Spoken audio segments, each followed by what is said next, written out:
era de la energía que pudo haberse desarrollado a raíz del incidente de Roswell.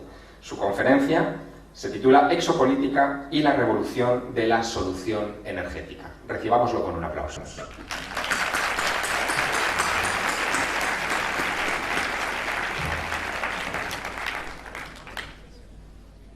Buenas tardes. Am I on?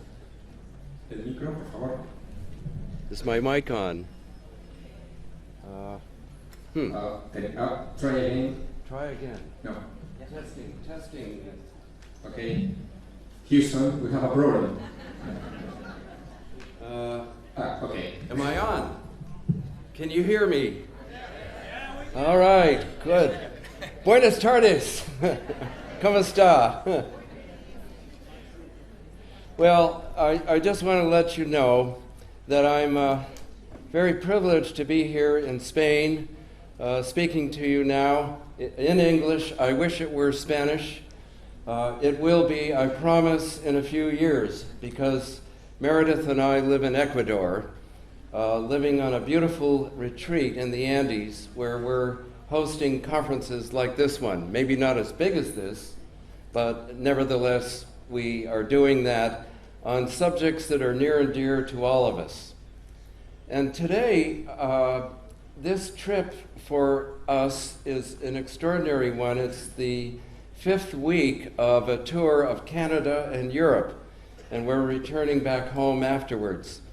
And it's because the subject that we've been asked to address is obviously the most important one in the history of our planet.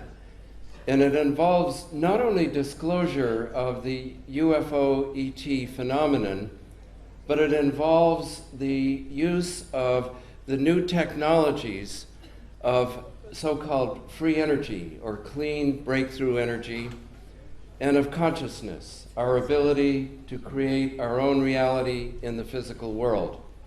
And so what's happening now, I see, is the unfoldment of a magnificent future, if we can be responsible about it. 30 years ago, when I was at Princeton University in the physics department, doing mainstream physics and minding my own business, I had a remote viewing experience. I had a near-death experience. And I had a healing experience. And all of that prompted me to expand my box of science, to expand the scientific inquiry that I was involved in and that my colleagues at Princeton were not involved in. And so therefore, for the past 30 years, I've been an independent scientist. Now, one disclaimer I want to make is that I am a scientist at heart and in practice. My role is not to make predictions or to vet stories of this person or that person's experience. These could well be valid or not valid in my mind, but sometimes many of these predictions are very negative. And yet it seems to me that very few of the negative predictions come to pass. Now, this doesn't mean that there isn't a conspiracy. There definitely is. There is an international elite that's kind of in charge of the agenda. And what I'm going to be proposing to you today is that we can have another agenda, a much more positive agenda, and that we can open that up for public discussion.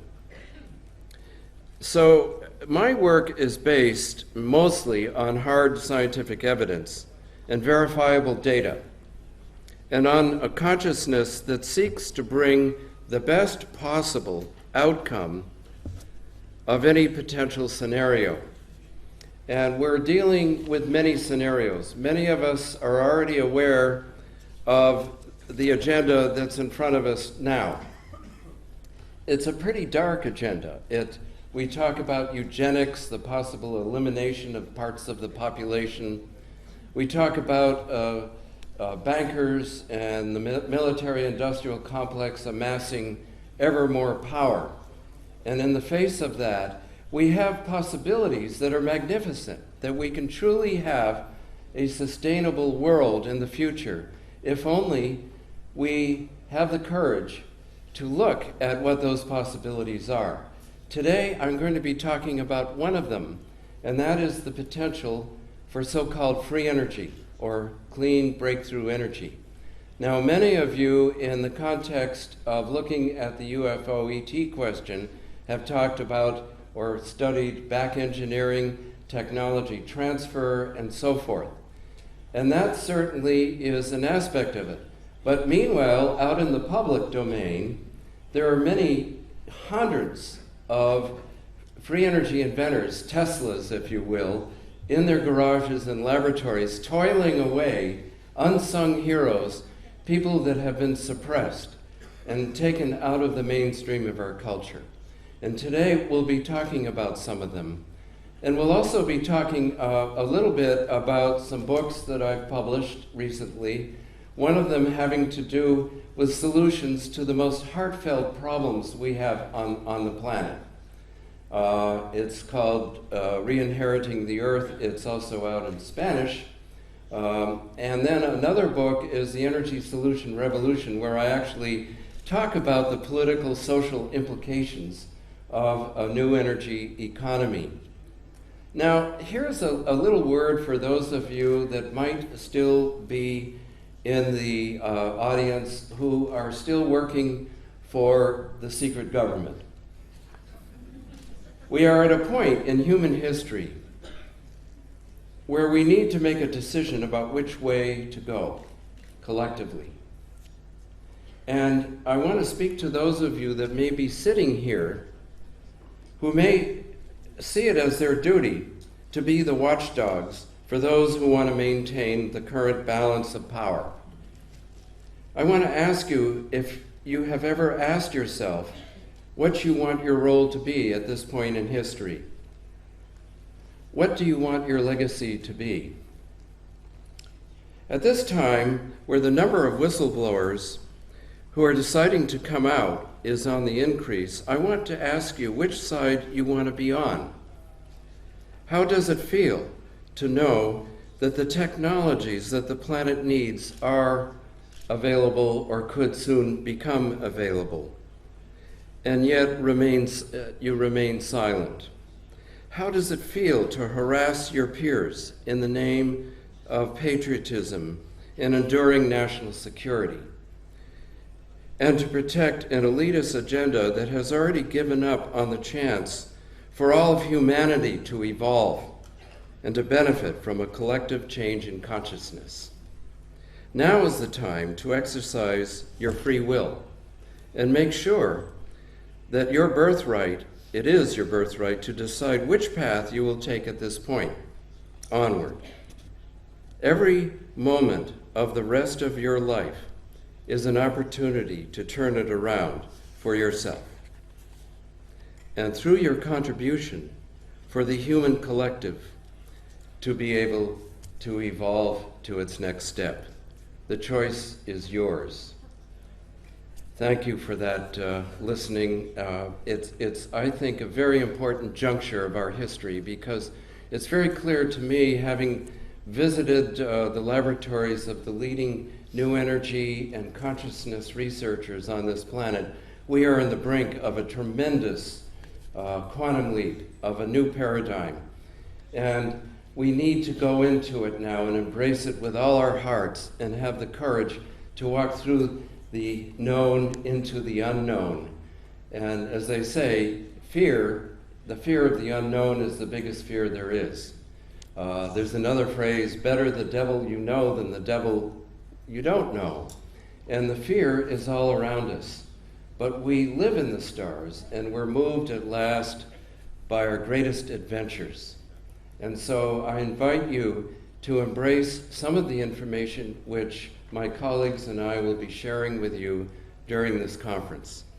And so with some of those remarks, now we will get into the energy solution revolution. So if we could have the first slide, please.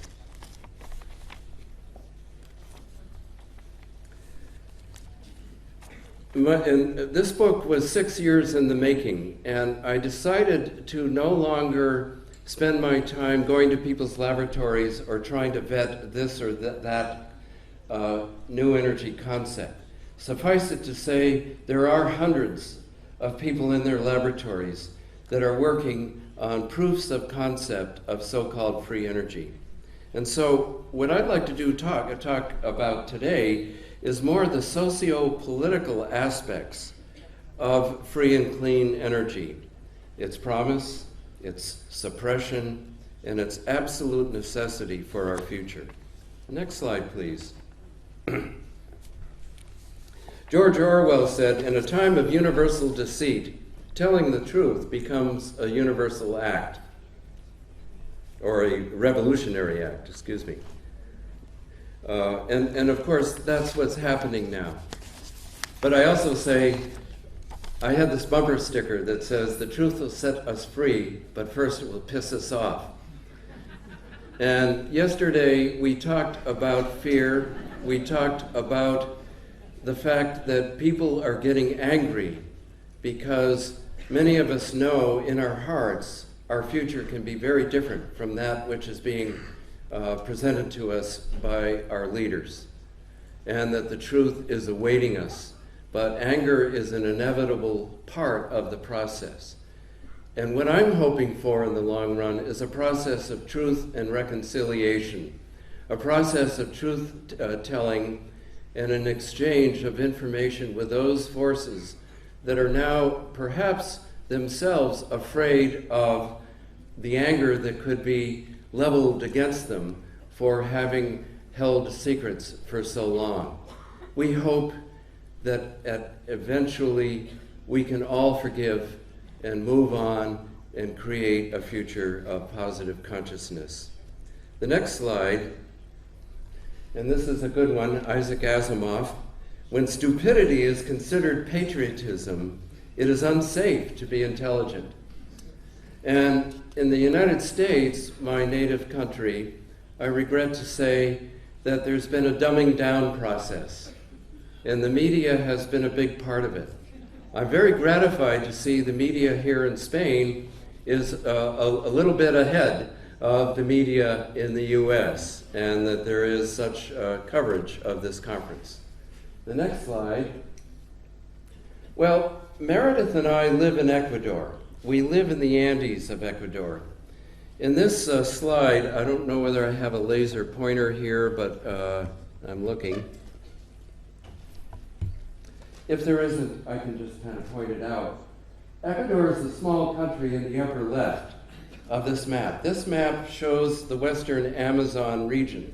And to give you an idea of the extreme problems that we're facing in our energy crisis worldwide, all of those blocks, those yellow areas and crosshatch areas in the western Amazon that include vast regions of Peru, Ecuador, Brazil, Colombia, and Bolivia, are now being leased for oil and natural gas drilling.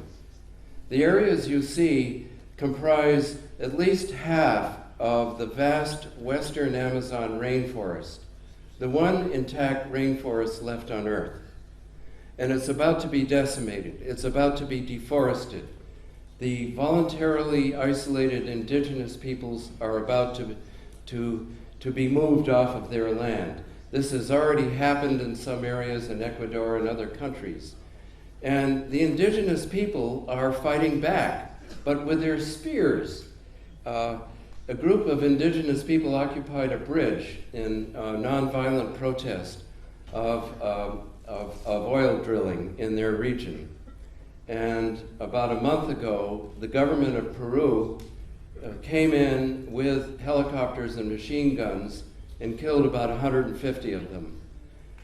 These are the kinds of things that are still going on right now as the energy crisis erupts, and we're dealing with non-solutions to the energy problem, just cosmetic solutions, ones that won't really last. And to my way of thinking, and after having analyzed this for several years, there seemed to be no alternative to embracing the breakthrough new energy economies. The next slide This is a writer for the San Francisco Chronicle, Mark Morford.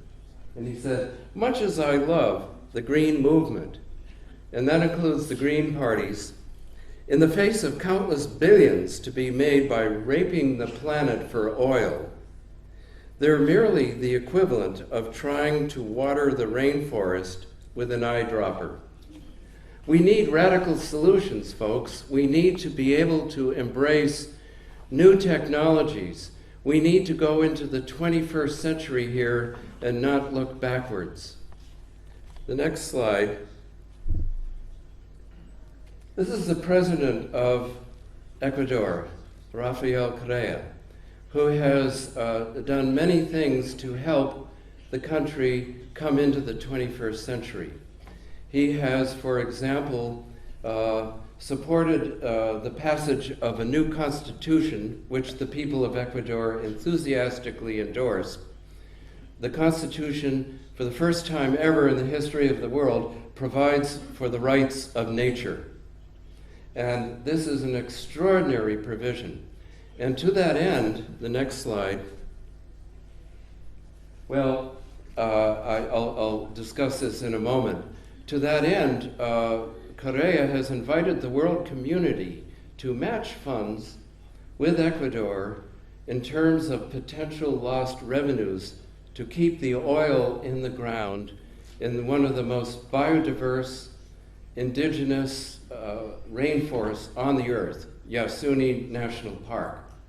And these are the kinds of activist issues that need to engage more and more of us as we go further into this century, as we begin to realize that the atmospheric pollution, climate change, and and deforestation, all of these things collectively are creating an incredibly horrible future for humankind.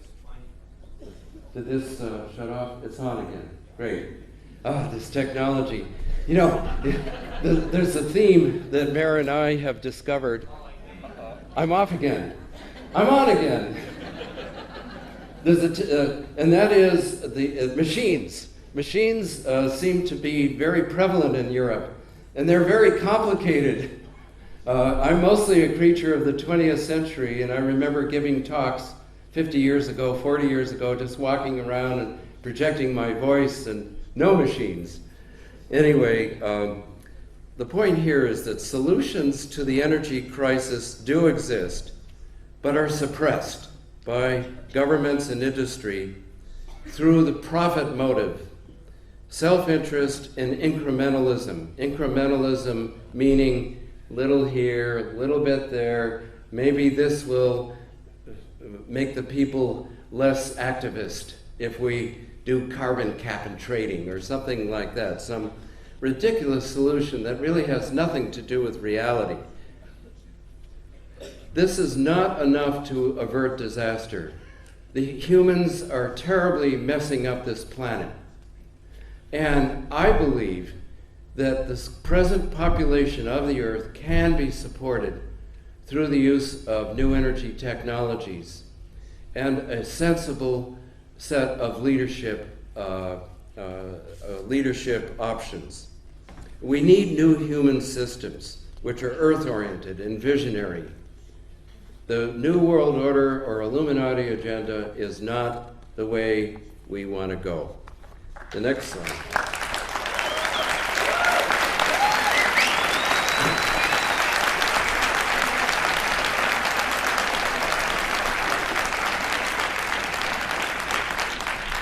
The next slide. Let's say we could create our own future instead of being subjected to others' agendas. What kind of energy source do we want?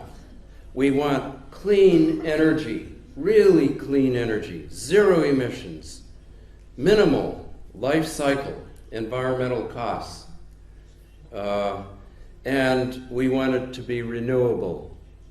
And it's very strange that sometimes people say solar or wind are renewable or biofuels. Well, yes, they're renewable, but they're not really because they're incredibly materials intensive and capital intensive and land intensive. We want the energy source to be cheap. We want it to be affordable to everyone. We want to end the energy monopolies that are controlling the world. And we want the energy to be decentralized. We don't need big power plants or power grids that litter the landscape. And we want the energy to be safe and publicly accountable. No weapons, no secrecy, no greed. Next slide.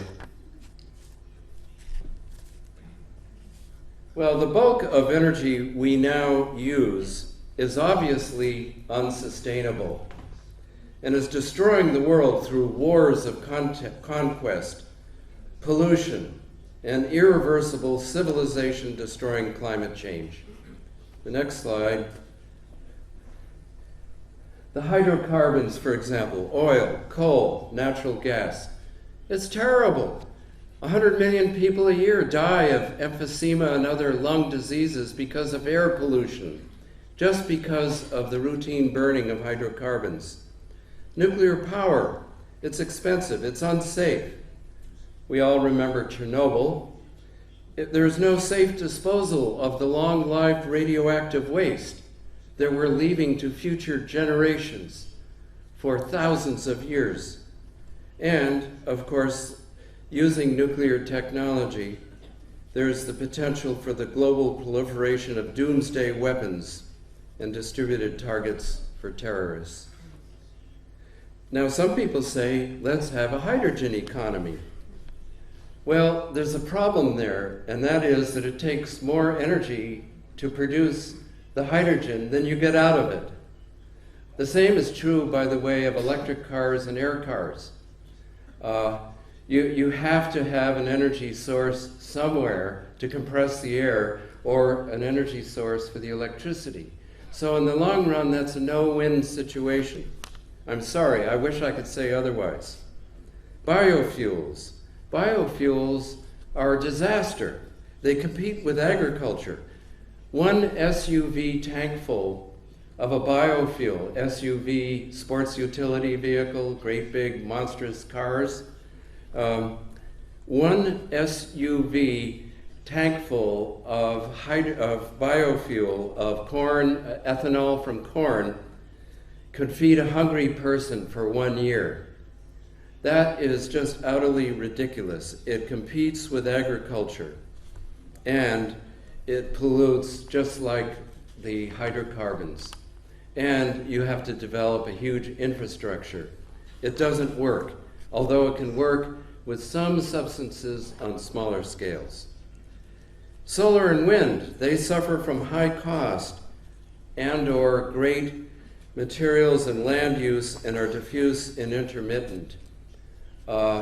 I calculated that it would cost somewhere between 20 and 40 trillion euros to develop a wind or solar energy economy to replace the current energy use on the planet.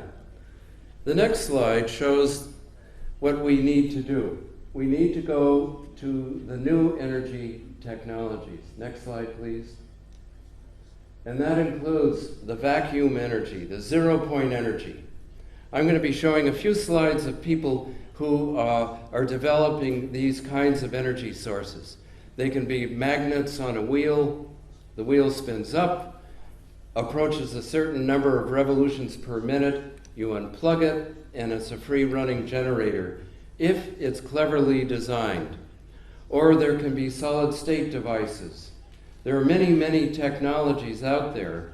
The problem is that they haven't been developed yet. As soon as they begin to reach the marketplace, they become suppressed through threats, assassinations, and or just told not to work on it anymore. There are many, many such case studies. We also have cold fusion, which is low temperature, non-radioactive nuclear reactions. This is a concept that's been around for 20 years. There are many competent scientists all over the world that are developing these technologies which produce huge amounts of thermal energy, which can be used to run cars or power electrical devices. We have advanced hydrogen and water technologies. Many of you have heard of water cars, various forms of the water molecule, HHO, for example, Brown's gas.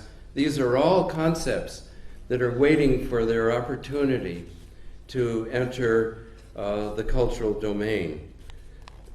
Next slide. Well, for over 100 years, since the time of Nikola Tesla, hundreds of new energy researchers have been suppressed by powerful vested interests in government, industry, science, and media.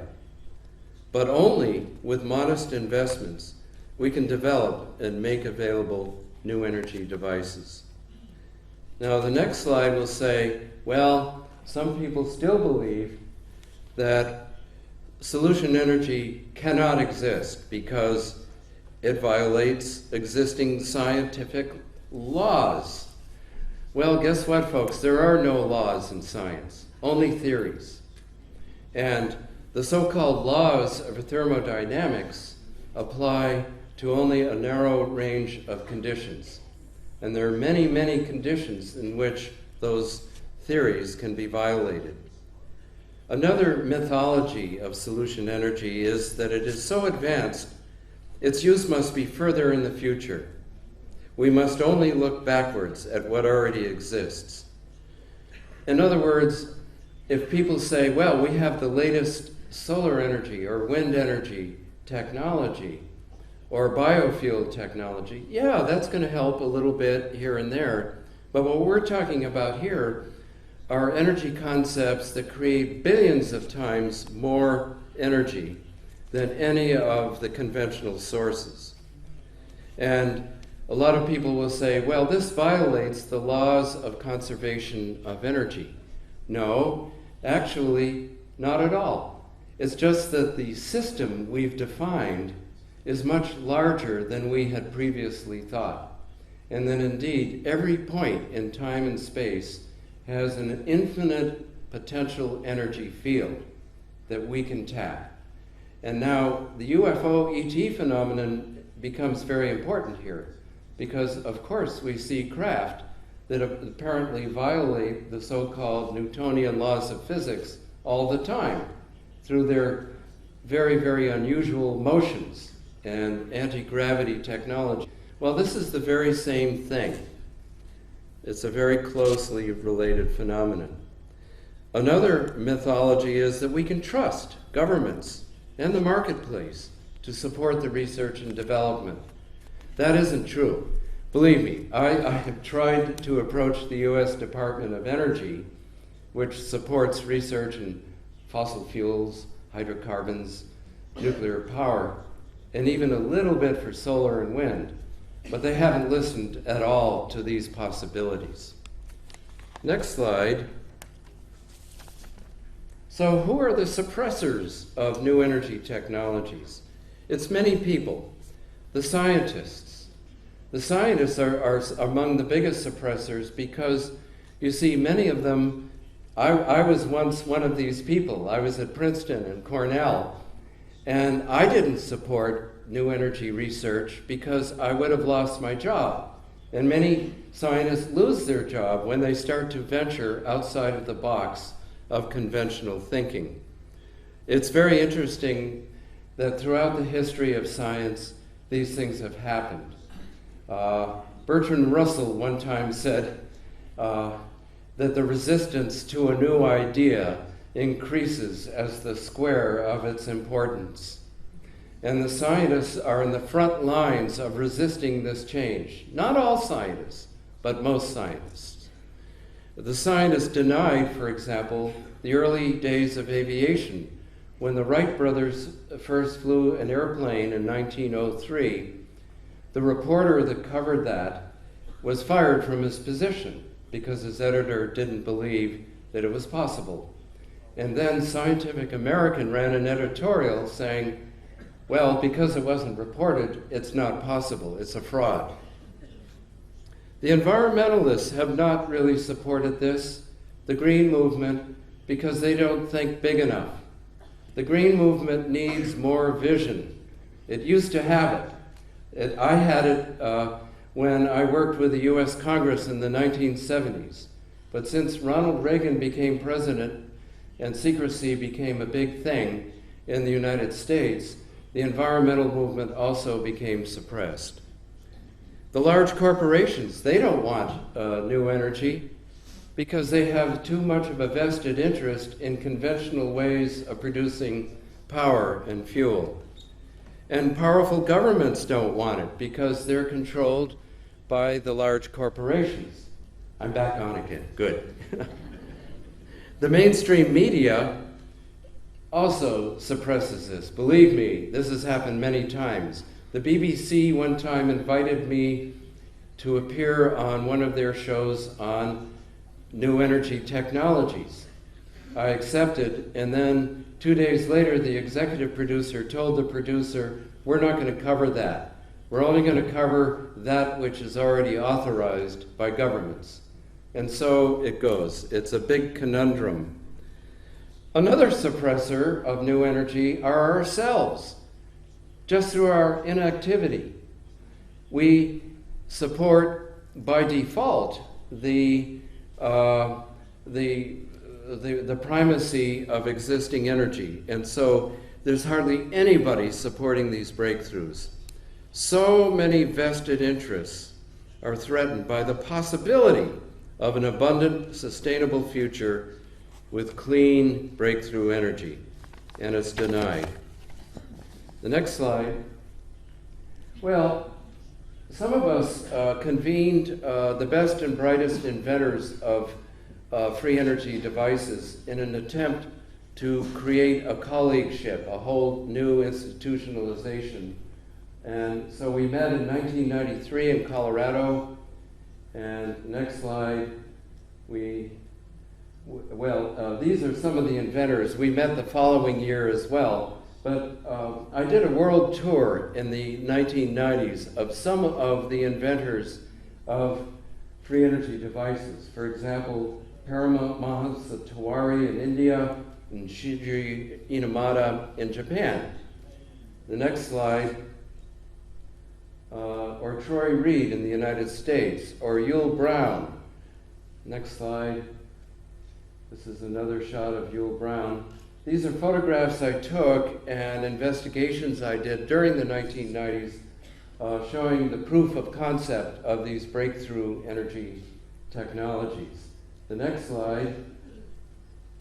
Sparky Sweet, he had a little magnetic device that was specially conditioned, a solid state device that was able to light up a bank of light bulbs. The next slide. John Hutchison from Canada, who does remarkable work on anti-gravity and free energy demonstrations. The next slide. Tom Bearden, who is one of the great minds in free energy technology and who wrote the book Energy from the Vacuum. Next slide. We also have a very sad series of sad stories where some people have been murdered, such as Eugene Maloff, the editor of Infinite Energy magazine. In 2004, he was murdered, probably in assassination. And Stefan Marinov, the gentleman on your right, who is a Bulgarian inventor and professor at the University of Graz in Austria, who was seen falling from the 10th story of his library building to his death. There are many, many people who have not survived the conditions of suppression here. We also have, in the middle there, Randall Mills, who has developed a remarkable technology. He's at Blacklight Power in the United States, which develops certain hydrogen plasma cells that produce about 100 times more energy than go into it. The next slide. And this was another meeting of free energy inventors and researchers held in Colorado. And there are many people that you might recognize in this photograph. Many of these people are no longer with us. One still is, and he's sort of in the front row, and that's Jim Carrey, the actor. And you're wondering, what is Jim Carrey doing with a number of eggheads that are inventing free energy devices? Well, he was filming Dumb and Dumber while we were trying to be smart and smarter. Now, the sad story here was that a software billionaire worth billions of dollars who was going to fund these overall efforts decided not to, either because somebody told him not to or because he developed the perception that there was no profit in it yet until you ascend the steep profit curve. The next slide. Well, let's go on to the next one. This is an interesting quote from Tom Bearden, but let's go to the next. Adam Tromley, who is one of the great inventors of free energy devices and was told by the government not to do it anymore. I love this quote. He says, "There's a limitless and practically useful energy anywhere you stand or sit. We can feel it and we can be it. We can tap into it with real technologies. We can light our homes and drive our quiet, clean vehicles as the wounds of our tortured Earth are healed forever. Let's take our planet back. Let's start now." Next slide.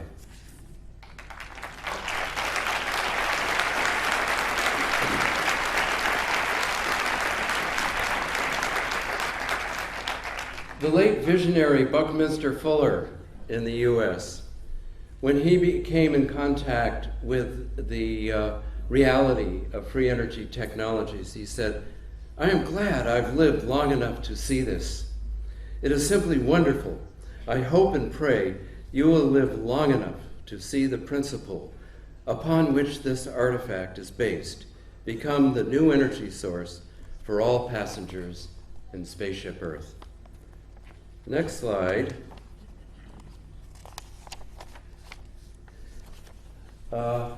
Some of us in Montes Sueños in Ecuador have gathered people to try to discuss how can we create a sustainable future for humankind.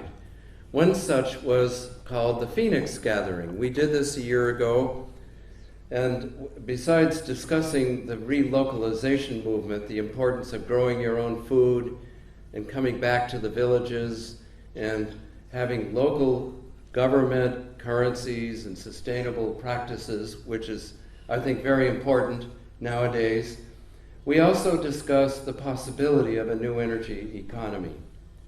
We're going to go to the next one now, and the next one, and the next one.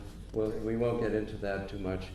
Another man who just left us from this planet, Sir Arthur C. Clarke, felt that a free energy future or cold fusion future does await us, that he's 99% sure of it, and that this is the greatest scientific scandal of all time to suppress these new technologies.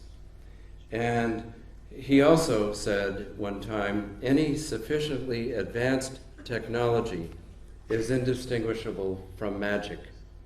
And I think that's one of the problems we all face in looking at the UFO ET phenomena, at looking at free energy, and at looking at the technologies of consciousness. The next slide. And yet, our choice of future energy sources should be openly debated. We shouldn't be suppressing the discussion of this. At the very least, they should be clean, cheap, reliable, safe, decentralized, and publicly transparent. We must transform our institutions to adapt our energy technologies to the needs of the 20th century rather than look back at the 20th century. Next slide. Well, the late Martin Luther King said this: "To ignore evil is to become an accomplice to it." And there certainly is a lot of malevolence around. I see it as a consciousness, not at blaming individuals, but a consciousness which seems to grip so many of us. And hence my remarks to ask those of you that are still working on the other side of the fence of the great divide of agendas to reconsider, to consider the journey of your soul, and to look at ways that you can expand your consciousness, go beyond the fear, go beyond the anger, and to embrace a positive future for all of humankind. The next slide.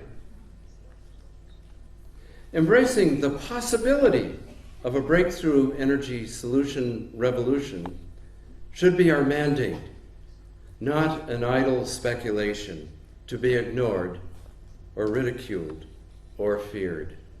And that's really the main point I want to make here, is that we're not talking about a certain future. We're not trying to talk about, well, prove this or prove that concept works or doesn't work. What we're talking about is a human effort, an Apollo program, if you will, to come together and research those technologies of energy and of consciousness. Now, the technologies of consciousness, I think, are just as important. And it's turning out that many free energy devices work in the presence of people who combine in positive intention. And there are many experiments out there now that show that people coming together, combined in positive intention, can literally heal, can literally produce energy, can literally create our own reality. And we see that a lot in the UFO ET phenomenon. I think that's showing the way. It's showing the way in which humanity can get beyond its fears, beyond its assumptions of materialism and reductionism, and to be able to embrace, through combined positive intention, a positive future of all humankind. There are many, many experimental proofs of the power of our consciousness. The next slide. Thank you.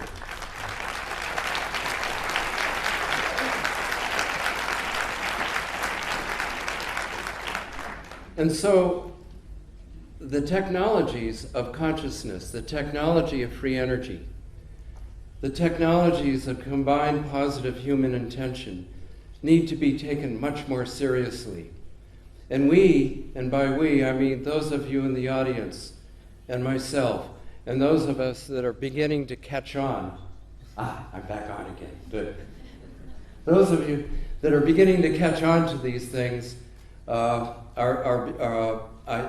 implore you to explore these ideas, to read the books that describe them, and to join the team that will create a sustainable future for all of humankind. Now, to that end, Meredith and I have created Montes Sueños, Spanish for Mountain Dreams, which is a retreat center, conference center that we created in Ecuador.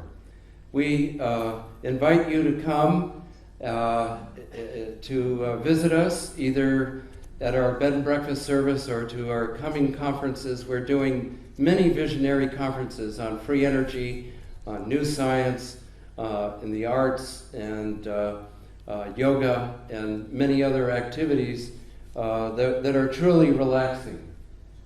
This is one of our buildings. We're very blessed to be in an ideal environment, nestled in a tropical garden on a mountainside in the Andes of Ecuador, not far from the Amazon, just on the other side of the ridge of the Andes.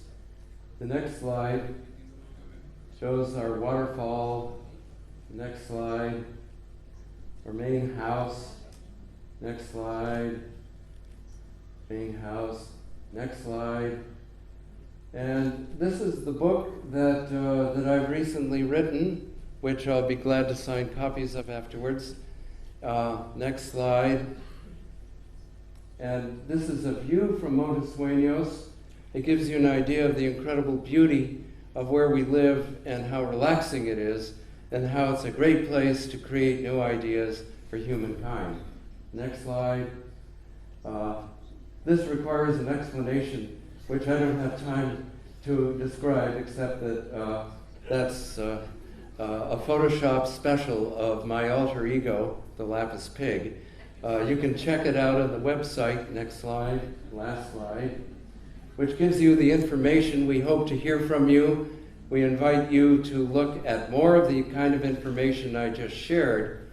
And I'd like to just conclude by saying that we are in an extraordinary time. And it's not only about the UFO ET phenomenon and disclosure. The exopolitical future that I see for us involves a wide range of activities that would include humanity once again taking charge of our planet in a way that's benign, in a way that supports nature, in a way that we can all enjoy together. Thank you.